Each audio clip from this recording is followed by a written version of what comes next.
பண்ணியிருக்கிற ப்ராஜெக்ட் என்ன அப்படின்னா விண்மில், அதாவது காற்றாலை அப்படின்றது. The first windmill was designed in the year 1854 by Daniel Halley. இந்த விண்மிலை யார் ஃபர்ஸ்ட் டிசைன் பண்ணா அப்படின்னா டேனியல் ஹாலிடே. எந்த வருஷத்துல அப்படின்னா 1854. A windmill uses wind to produce energy. இந்த விண்மில் எதுக்காக பயன்படுது அப்படின்னா எலக்ட்ரிசிட்டியை வந்து ப்ரொடியூஸ் பண்ணுறதுக்கு, எலக்ட்ரிசிட்டியை வர்ம காற்றில் எலக்ட்ரிசிட்டியாக ப்ரொடியூஸ் பண்ணுறதுக்கு வந்து நம்ம விண்மில் பயன்படுது. It has large blades that spin in the wind. இந்த விண்மிலுக்கு வந்து நிறைய பிளேட்ஸ் இருக்கு.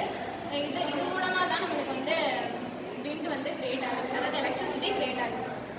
Windmills are often found on large areas like farms and mountains. இதை எங்கே காணப்படும் அப்படின்னா வயல்வெளிகளிலையும் மலைகளிலையும் இது வந்து அதிகமாக காணப்படுது. ஏன்னா இது வந்து ரொம்ப பெரிய ஒரு இது விண்வெளிங்கிறதுனால மலைகள்லையும் வயல்லையும் காணப்படும். They help us to use clean energy.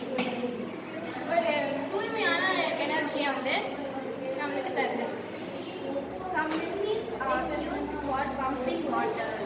இந்த விண்வெளி எதுக்காக யூஸ் ஆகுது அப்படின்னா இன்னொரு ஒரு யூஸ் என்னன்னா அப்படின்னா அண்டர் கிரவுண்ட் வாட்டரை மேலே பம்ப் பண்ணி தரத்துக்கும் இந்த விண்வெளி யூஸ் ஆகுது. இது தர ப்ரெஷர் வந்து அண்டர் கிரவுண்ட் வாட்டருக்கு போயிட்டு அந்த வாட்டரை பம்ப் பண்ணி மேலே வர வைக்கிறதுக்கும் இந்த விண்வெளி யூஸ் ஆகுது. Wind energy does not pollute the air.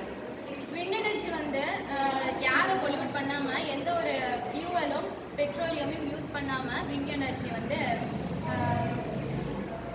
Run ஆகுது. Windmills help to protect our planet. இந்த விண்வெளி வந்து நம்ம பிளானட்டை ப்ரொடெக்ட் பண்ணுறதுக்கும் யூஸ் ஆகுது. Windmills are a great way to produce energy without harming the environment. நம்ம சுற்றுச்சூழலை வந்து டேமேஜ் பண்ணாமல் இருக்கிறதுக்கும் இந்த விண்வெளி யூஸ் ஆகுது. They work best on windy days. நிறைய காற்று நல்லா வீசக்கூடிய நாட்கள் எல்லாம் இந்த விண்வெளி வந்து